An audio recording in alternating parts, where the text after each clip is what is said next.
We are going to have Cate Nelson kick it off with us today, and she is going to be talking about navigating the currents of a family-owned business. We've all heard Cate speak. She is an amazing presenter and has a wealth of knowledge of leadership, working in family-owned businesses. And so I'm going to give the floor to her and just let her go. So have a good. I'm going to mute myself. I'm done. Awesome, Sarah. Well, hey, thank you so much for having me on today. And thank you, fellow Lady Titans, everybody who was able to make it out. I know start of the year is really busy for everybody. Um, a little bit of background about myself. So I've been in the HVAC industry for about 5 years now, and I've worked with 2 family-owned HVAC businesses in that period of time. So you could say I've got some experience at this point for sure. I've worked as a supervisor as well as a CSR, a dispatcher, pretty much every administrative hat you can think of, I've worn it. So a little bit of a unique perspective across the board. My goal today is to share with you all some tips and tricks for how to navigate some of the sticky situations that come up in family-owned businesses, but then also to highlight some of the positives too that make it such a wonderful and unique working environment to be in. Yeah, you can see the quote down there at the bottom I included for funsies. Leadership is about making others better as a result of your presence and ensuring that that impact lasts in your absence, which I think is so fantastic. And that's really what we all strive for as leaders, regardless of whether or not we're at the mast or we're behind the scenes. We want to make sure that our impact really truly is impactful. Perfect. So this is a data comparison of over 20 years of information gathered by the Cornell University of Business regarding some statistics of small businesses. So in the United States, small business contributes to 78% of our new annual job growth, which is truly massive when you think about it. 78% of new jobs every year are coming from family-owned and run businesses. 19% of organizations ranked in the Fortune Global 500 are family owned, and that actually is a higher statistic. It's 34% if you're talking about family operated with partial ownership share. They also contribute 57% or a whopping $8.3 trillion to our national GDP. So hurrah for that. With 63% of workforce employment. That's over 98 million people. And if any of you folks are economist gurus, you've probably been watching what's going on in the job market. Lots of folks are actually moving towards small businesses because of some of the national policies that are in place right now. And the big one, the one that's super relevant to all of us here, 24% of family-owned businesses are women-led, which make them industry leading for women-led businesses and women in position of powers. And we're not just talking about like office managers here, ladies. We're talking about owners, CEOs, presidents, like some really hard-hitting positions, okay? Sarah, go ahead and there we go. Awesome. Yeah. So benefits and obstacles, and I think it's super important wherever you work to take inventory of your workplace on a regular basis, not just things that are difficult that come up sporadically, but like take inventory all the time of where you work and what's going on so that you can have a plan into place to continually improve.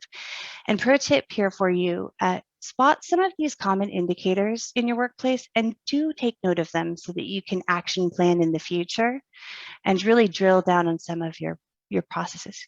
Can we get that quote? Yes, Laura, I'm sure that we can get that quote for you. Yeah. So broken down into 2 categories here, we have the keep it up items and our keep an eye on it items. Keep it up. Family-owned businesses typically do display long-term investment in their employees. And what do we mean by long-term investment here?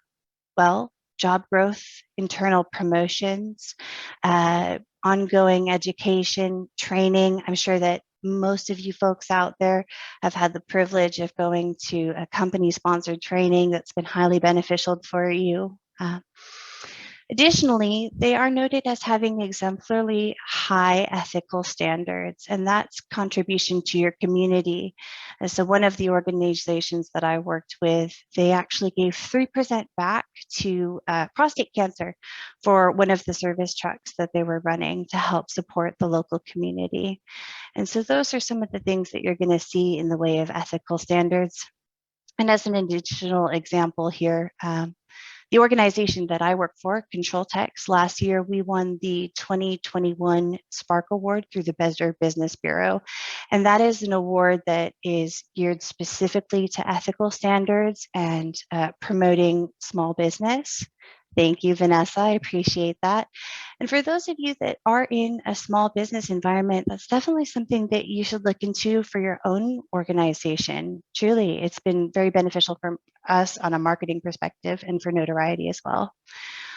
You also see a higher than average retention rate. So small family-owned businesses are maintaining those employee-employer relationships with an average of 5+ years employment. That is huge. I wish that I could keep all of my good employees for 5+ years. Then also competitive compensation and benefits. So if you look at what companies are bringing in new employees at for compensation, family-owned businesses do typically run highly competitive rates. I've heard in our Lady Titans group a lot of talk about hiring bonuses for HVAC. Do you let your employees help decide where donations go? So yeah, that's one way that you can do it. You can take a vote to decide if there are any particularly like worthwhile charities that your employees can get behind, which I think is actually a great idea. I know that cancer support is typically a really, really big one, but there's another organization that's based in here in Oregon that supports autoimmune research. But I think that's a fantastic idea because you can really get the buy-in of your employees. A couple of the keep an eye on it activities here, and I'll just call it right out. I've seen all of these. Most of you have probably at least seen some of them. From the research that I've done, it typically is noted as being a problem specifically in small business. So if you are out there and you've seen these things, just know that you're not alone. And there is corrective action that you can take to fix some of this stuff. So we'll go over that in a minute. Conflicting roles. So this actually it falls into two parts, right? Many small businesses, you're wearing multiple hats. And so if you're a dispatcher, you're trying to make sure that you're optimizing your profit for your technicians. But as a CSR, you want to make sure that you're meeting your clients' needs. Okay, now let's step away from the internal roles for a second here and acknowledge that it's really hard if you're working for your dad or your brother or your sister or your aunt to compartmentalize and put aside the family hat and put on the business hat. Family strife, that kind of ties back in. So when there are disagreements about a process or a procedure or the direction that you want to see your organization go, sometimes you don't get to just leave that at the office if you're working with your family members. Yeah, it is the hardest part, Vanessa. It's really, really hard.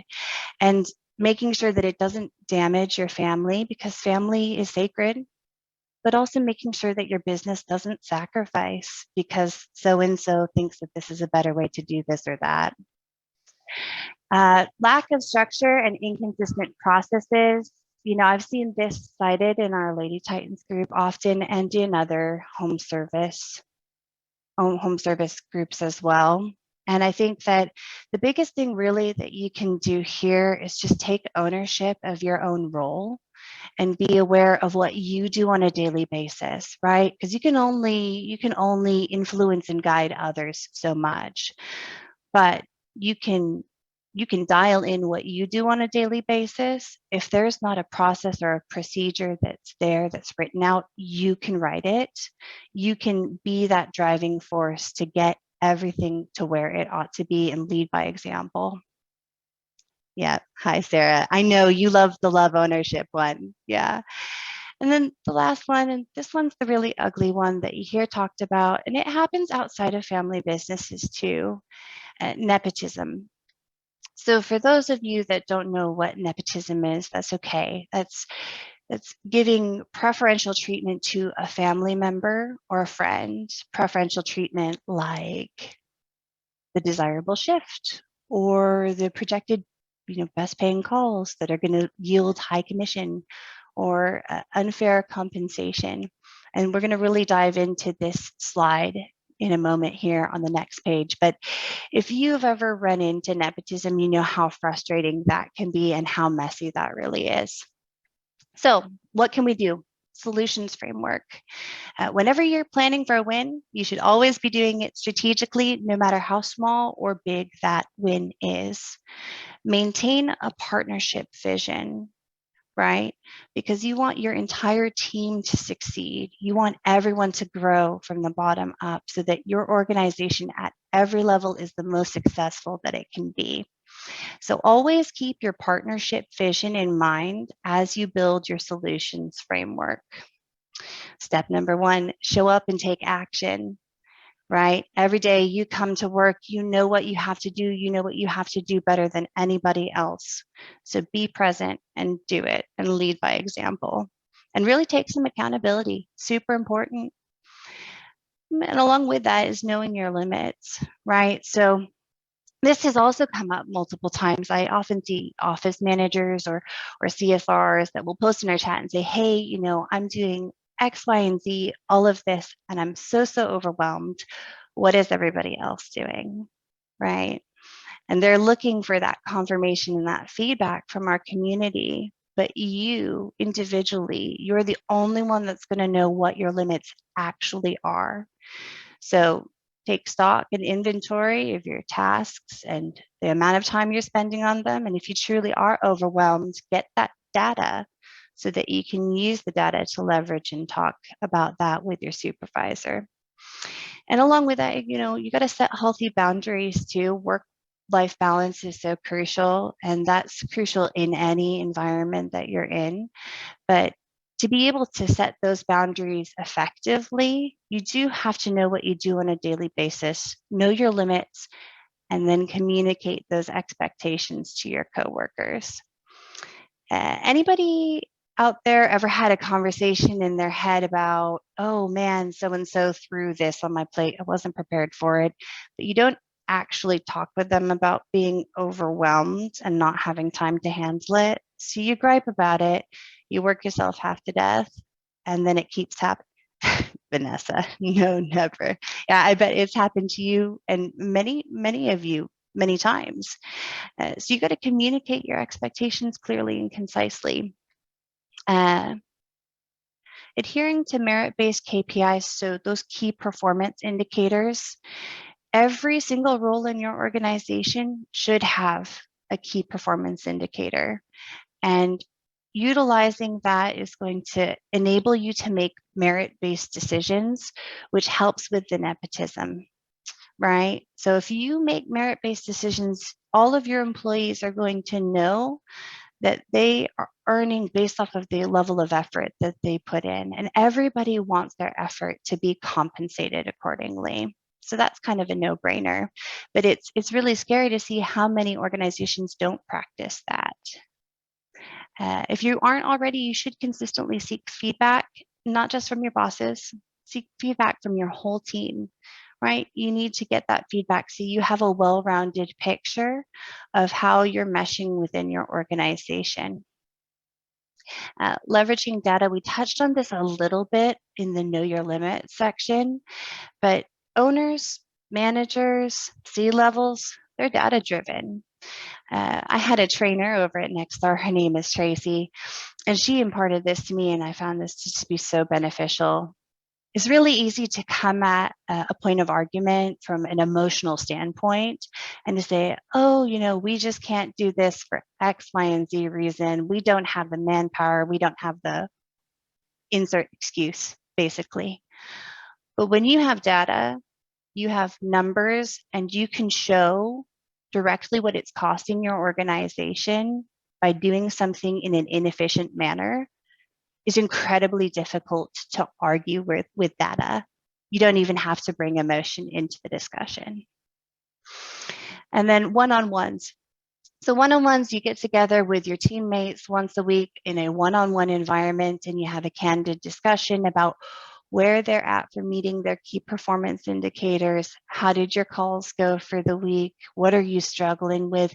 And this is important beyond the efficiency aspect, because you're going to start building rapport with your employees, with your teammates, and developing trust. Yeah. Go ahead. So finding the balance. So there are 4 key components here to really achieve the balance of what all of these things that we're talking about, the pros and the cons. Communication, accountability, having common goals, and defined roles. So how do we communicate? For those of you that were in the book club when we read Brene Brown's book on communication, you probably already have a good idea of how to communicate.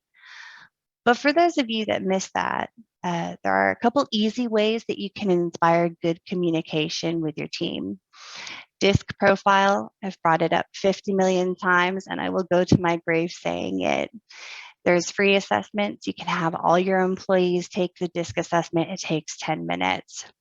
And it essentially breaks you out into your personality quadrant. We all have unique ways of communicating, but the broad strokes are there. When you learn how one person communicates versus how you communicate, you can find the common ground of communication and really get down to the meat and potatoes. Create a roundtable. So again, you've probably worked in an environment in which it's a continuous feedback loop. One person says one thing, the next person agrees, and you're not really getting anywhere because it's not true dialogue.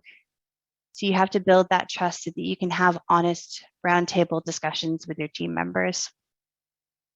Common goals, your mission, vision, and values. So every time you have a team meeting or when you do one-on-ones once a month, go over your mission, vision, and value statement and reaffirm that with your team and keep those common goals in mind. That way, when you do implement a new process or procedure, it's easier to get everybody's buy-in. And then you can also incentivize excellence. And this is definitely something that I see organizations doing more these days. It's kind of always been around with commission and spiffs. But incentivize excellence by putting an incentive or a spiff on a KPI and actively tracking that. You can turn it into a little bit of friendly competition with your team too. And that will help everybody try and boost each other up. Accountability, promote your culture, and invest in honesty. And by doing this one-on-ones, you are going to open the door for that mutual respect, that honest conversation. You've probably heard me say this thing a couple of times, and it's really very true. And I just put it in the Facebook group, I think this week as well.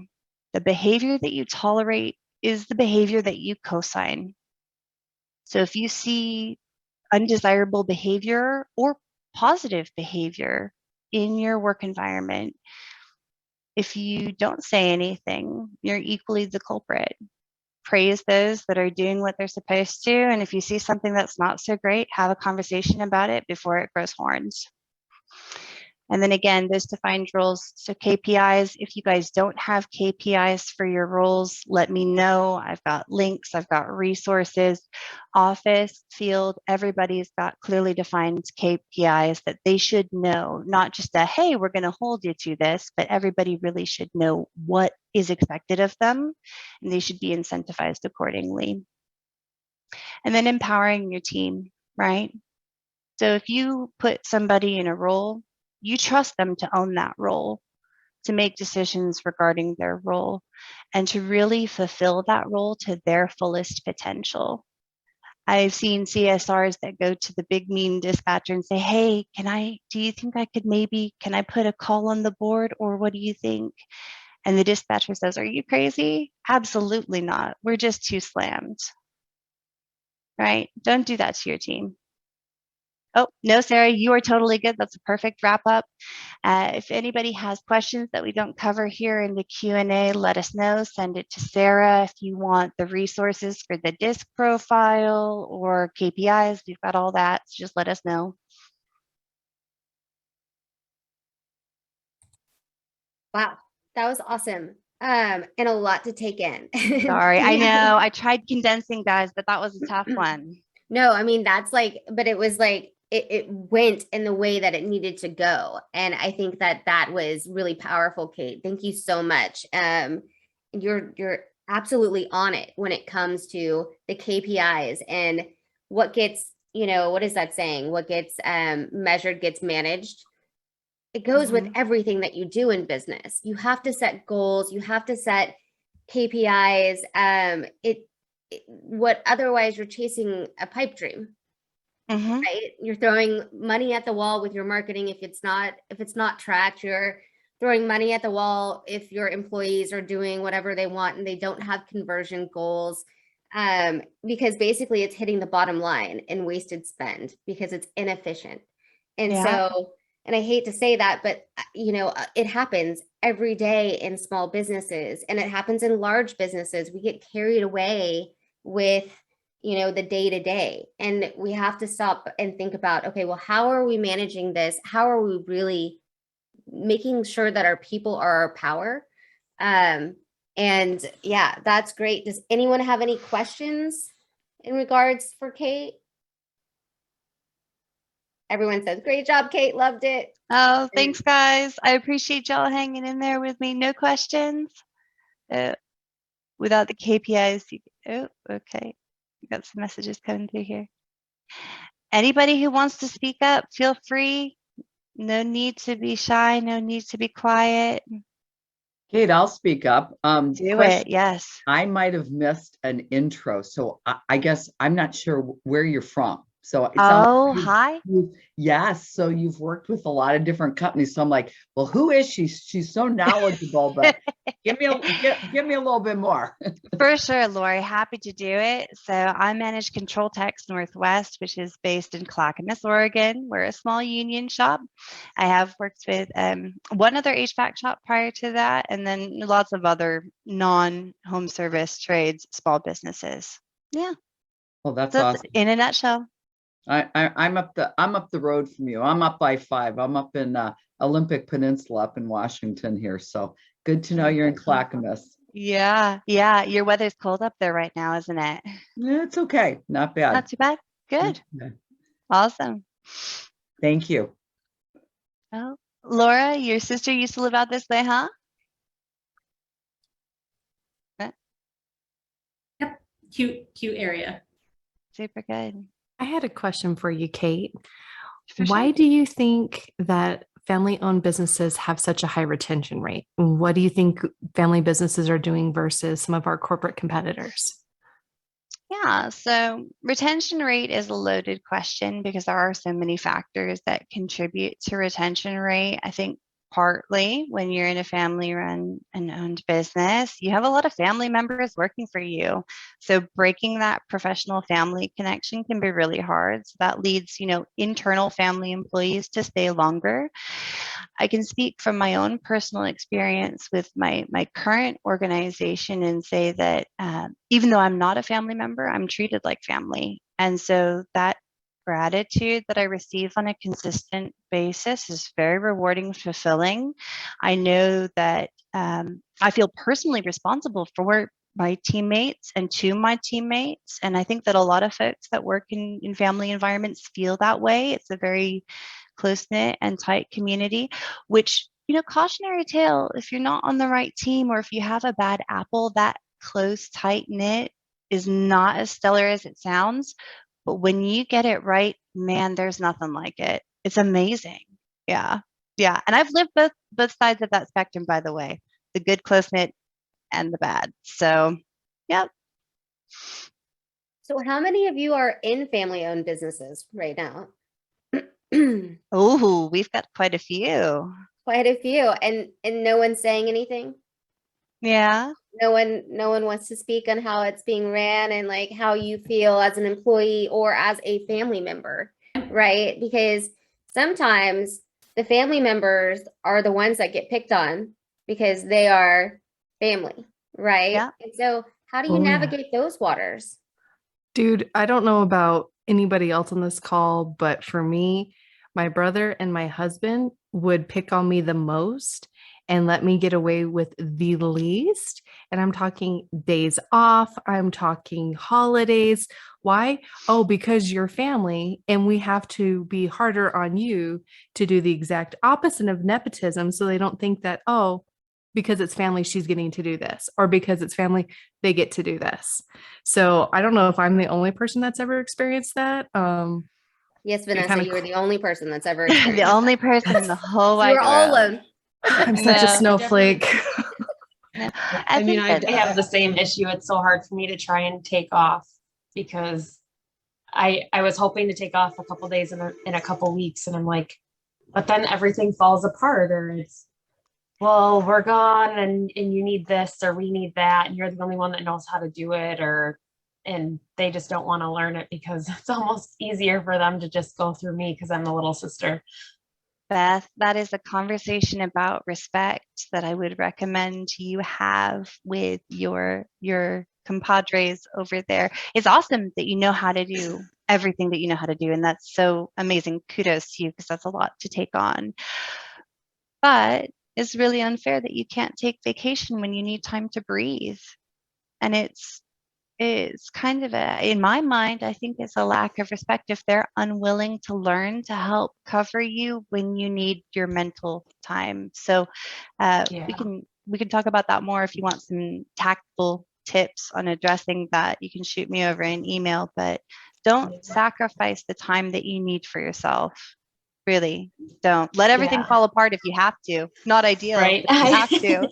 I know. And I think the hardest part is I don't think he intentionally does it. And he just words it so bad. And I don't think he really realizes how he's wording it is coming across like you can't leave because everything will fall apart. I think he's saying it, but saying like, oh, you do a lot and it's really hard to do things while you're not here, but take your vacation. It's like, well, that almost makes me feel guilty to take it. So I think it's a combination of how he intends to say it and how he actually says it is a big thing. But after a while, it's like, okay, I'm taking off. I don't care. Yeah, I had something similar at my previous organization, even though I had all my processes and procedures written out to like the utmost of excessive detail, Yep. like I call it the excessive. crash and burn binder. Yep, exactly. Well, and I would make the joke before I would go on vacation and say, hey, team, just in case my plane crashes and I die, this is the password and this is how you get in. But like I made that joke often enough that I guess I must have really been worried about it. Sounds like you too, Beth. You've got your crash and burn binder. Yeah. Mm. Well, I We've think we got- have somebody with their hand up. Perfect. Thank you, Ashley. Is it Angela? Did I butcher that? Which one's Angela? I just had my hand up when she asked the question about whoever was in a family-owned business. Oh.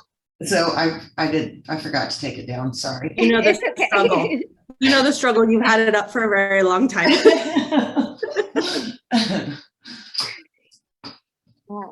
Yeah, so how can we get rid of that guilt when we need to go on a vacation and we need mental health break?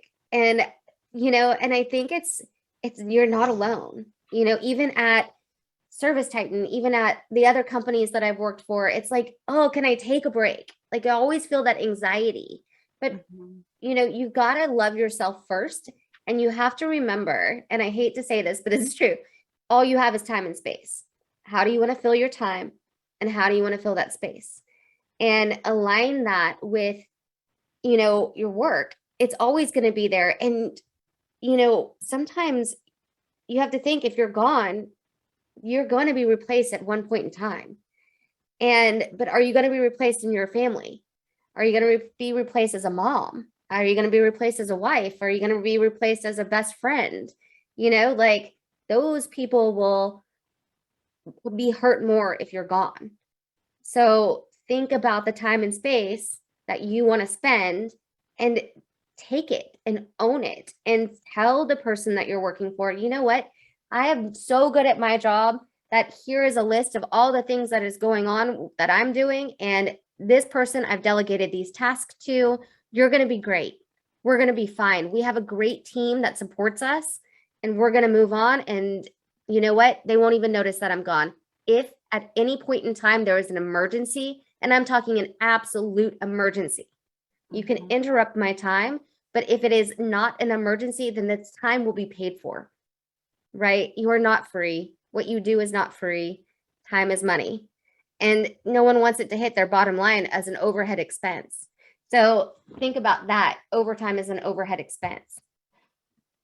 But the really great thing about this group is that, you know, we're all here going through the similar things, and you have the chance to talk to other women and friends in the trade about, how do I combat this? How do I get through this winter funk of mental health, which all employees are really kind of going through? The darkness, the light, finding it together. And so when you're like, man, I just want to take a break, like reach out to the people in Lady Titans and ask, how do I take a break? How do I make this happen? I'm sure we all have task lists like for days that we can share and say, hey, this is what we do. This is how we go away, because you deserve a break. So I would just remember that is like, you know, and as a mom too, I think my boss brother realized a lot in last year with time off. Yeah. And not only that, but think about the way that the retention rate, and people are dropping out of jobs. And some people are living their best life. Like, why wouldn't you want to live your best life? Why wouldn't you be a culture that promotes living your best life? The hard part of being a family-owned business is you cannot separate from the business. That's true, especially when you're the owner of the business. Like, Vanessa, how do you separate? You're an owner of the business. Lori, how do you separate? You're an owner of the business. Tell me your magic. I'll tell you my magic. I became the boss. So, so mine's a little bit different. I walked into this going like, okay. And yeah, I do have family-owned business. I have a brother that I probably wouldn't have the business without him. But at the end of the day, he knows I'm the boss. And so we might go back and forth, and he can do his little grumpy, I'm pissed at you. But at the end of the day, I'm 100% responsible and accountable. So my niece is a little bit different story, because then I'm dealing with a much younger girl who I need to take a little bit more care and caution with. And when I say that, she does amazing for me, but you know what? She wants a lot of extra time off, not any different than any other employee. So it's not that nepotism that she can have extra time off. She has to apply for it just like everybody else does. We use Gusto as a payroll service. She has to go on there. She has to apply. So it's all the same. But I do know if it's midnight and I need something, I'm going to call her. So yeah, I take a little bit of advantage of that, and she will respond. But I wanted to kind of get back to what you were saying, Sarah. This whole thing, you know, it comes down to it's like processes and procedures. And I see it and Vanessa and Sarah, they know I have my Alicia. I call her my Alicia because she is my superstar, rock star. Like, I could probably shut down my company without my brother, but I could not shut down my company without her. She is like the person that keeps me moving forward. So I gave her a trip to Hawaii. So she's getting ready to go to Hawaii. And my first thought is, oh my God, like I have to step in, and like I can totally step in, but I'm going to be scrambling. When she does something in 2 seconds, it takes me 20 minutes. So what I am asking her to do, just like all my employees, spend that time, write down what you do, what's the process. We're building that kind of that operations manual. So if she goes to Hawaii, we're like flip, flip, flip, and we should be able to take that manual, hand it to a CSR to say, can you step in on this? Because it's all documented. So I think that's really what you're looking at. You need to have those lined out so she can take that week off. And I say under penalty of death, don't call her. You have to call me and then I'll decide. She went to Hawaii for an entire week. We never called her. And I'm sure she was like, oh my God, I guess they didn't need me for that week. But that's what you want. You don't want to be replaced, but you certainly want to be replaceable. If not, it's overwhelming, the amount of work. And I work with her constantly. She takes on way too much. She takes it on. I'm like, let me take it off your plate. Let me take it off your plate. So my 2 cents worth. Yeah, you have a great point. What we add to our plate, we add to our plate, and we do it to ourselves, right? We create our own work sometimes when we just keep going and we're like, oh, well, we manage social media, we should be on all night, or oh, well, we do this, but yeah, someone else can. Like, it's okay. You are worthy, you are enough, you are valued, you are appreciated. Like, that's all that you need to hear in your head. You can go away, you're okay. Lisa, I'm sorry if I totally butchered that name. My It's sincere apologies. You had it's a okay. question you want to talk? Oh no, I didn't have a question. I just I guess I'm just putting in like what my experience was, because I'm the daughter of the owner of the business, and I started, I mean, still pretty young, I guess, but I started when I was younger, and I felt that in a family owned business that I need to work 2 times, 3 times harder than everybody else to deserve the respect. I didn't want people to say, oh, she got the job because her dad's the owner. She gets away with all, she can get away with doing more stuff because she's the daughter. So I worked extra. I didn't take time off for the first few years. And I think I'm realizing now, I'm like, maybe I just burned myself out and I took on too much responsibility. And now we did have a shift in office staff, and I'm very thankful that the ladies in the office are like, you need to take a break, take a vacation. We can do it. We can take care of it. And I am happy because I feel like I did get to put a lot of processes in place to allow me to do that, but it's still hard. I still take off a day and I'm looking at my phone all the time. And I'm trying so hard not to do that, but it's hard. I don't know. I don't want to take a day off because I don't want people to be like, Lisa, she's taking a day off. Lisa Lot, it sounds like you are a rock star. You should never be afraid to take a day off. Nobody's going to think lesser of you for taking that time. And I understand that it can be kind of hard to say, okay, like nobody's going to slam on me for doing this, but truly give yourself the hall pass. Yeah.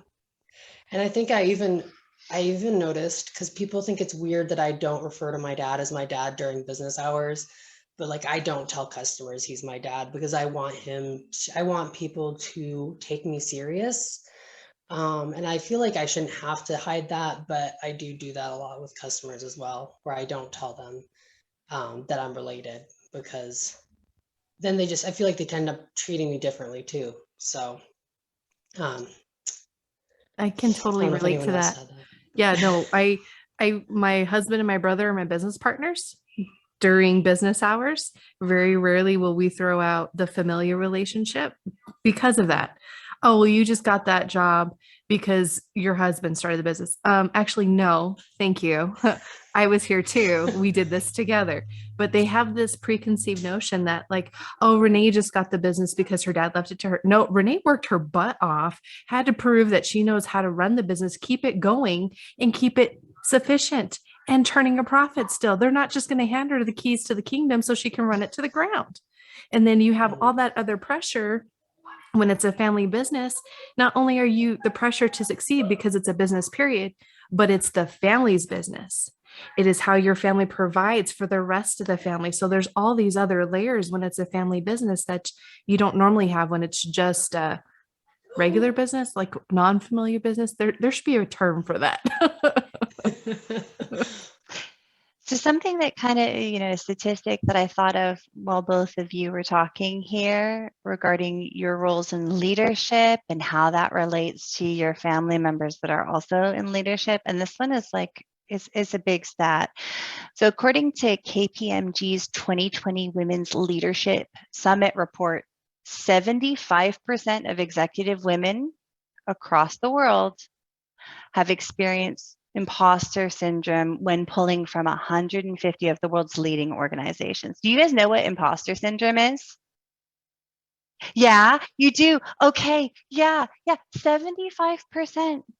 That is a huge statistic. Why aren't we giving ourselves credit for the awesome that we do on the daily, guys? Come on. But yeah, that ties back in though. A lot of clients, and I wonder too, how much of this is when we're in our own head, we're assuming that people perceive us a certain way, and how much of it is people actually perceive us that way. Hey, Kate, can you explain imposter syndrome just if somebody Yeah. doesn't know? For sure, absolutely. So imposter syndrome is the feeling that you are in a position in which you are an imposter. You haven't earned it by merit. Like, I don't know, maybe you get an engineering job and you've got 2 years of experience, and the other people that were fighting for it had 4 years of experience. So you think, man, I'm not actually qualified to do that because I didn't have the requisite number of years in place. But just because you might not follow the conventional path for your role or for your industry doesn't mean that you're an imposter. It just means that you think outside of the box and you fill that role creatively. Yeah. Hopefully that cleared it up, Ashley? Yeah. I think it's good. And guys, I know Sarah and I were talking about this when we were in AHR. It's weird because I don't feel like I'm completely in the SaaS world. I don't feel like I'm in the trades world. And when I'm sitting there as a business owner, I tell her, I said, I'm so afraid people are going to find out that I'm not telling the truth, but I am. But you're constantly second guessing yourself and thinking, do I really belong here? Is this really where I need to be? I don't know. Renee, have you ever dealt with that? Dealing with everything that you've been dealing with? Sorry to voluntold you on that. I just mean like just being a daughter, like, is this really for me? I mean, I even told my dad to be like super vulnerable right now, but I'm like, I feel like I'm very overworked right now because we had some people leave recently and I pick up the slack, and I think a lot of it I do to myself. But it's like, is this what I want to do? Like, you start like when the fires are happening everywhere, and as a business owner, it can only be worse. Like, is this what I want to do? Like, do I want to go down this rabbit hole when I'm, over the next 10 years or however long?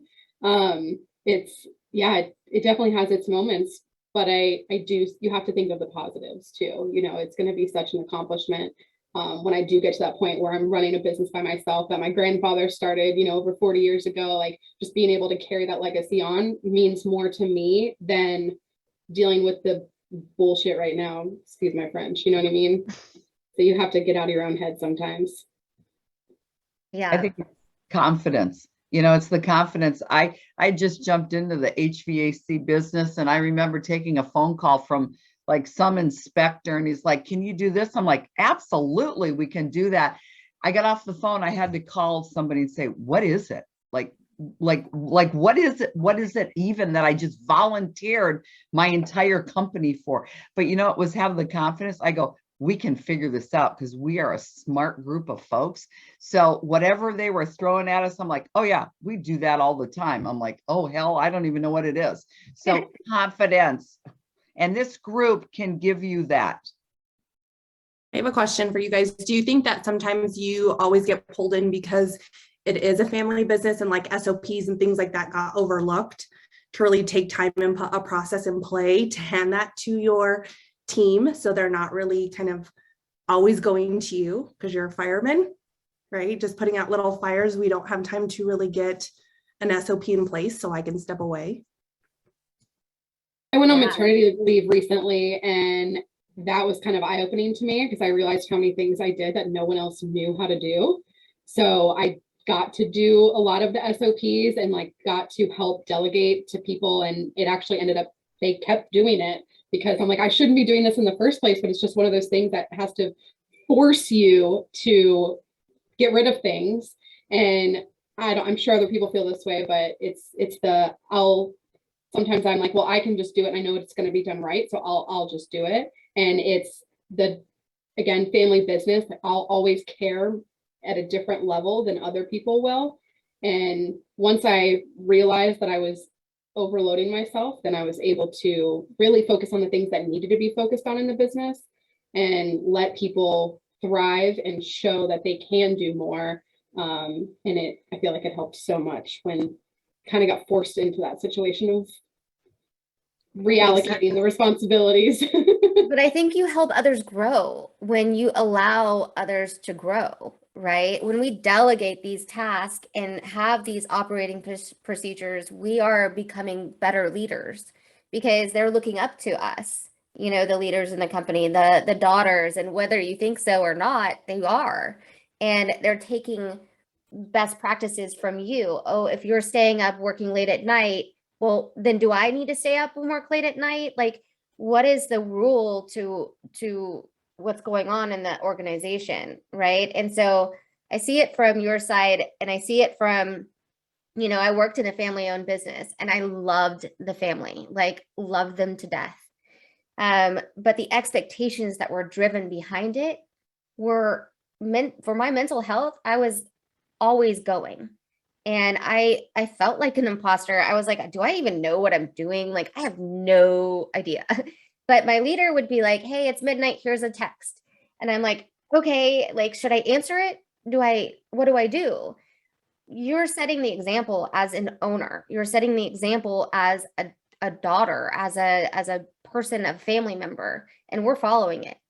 And so just remember that, and you know, there are people looking up to you, and whatever the noise, the negative noise is, get it out of your head because you're doing great things. You are battling, you know, for your family's business, because in one day it's going to be yours, Renee, and I can't wait to see you just take it over, because I know you're a powerhouse and I know you've got things going on, but you've got this. And I really wanted to tell you that you've got this. Okay.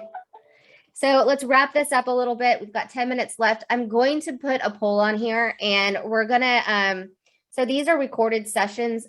We hold the recordings. Nobody sees them right now. We would like to send them out to other members that might not be able to join during this time. We know we're all busy. We know that we want to recap and see what's going on within this group. So I'm going to run a poll, and it is up to you all as to if you want to share these presentations.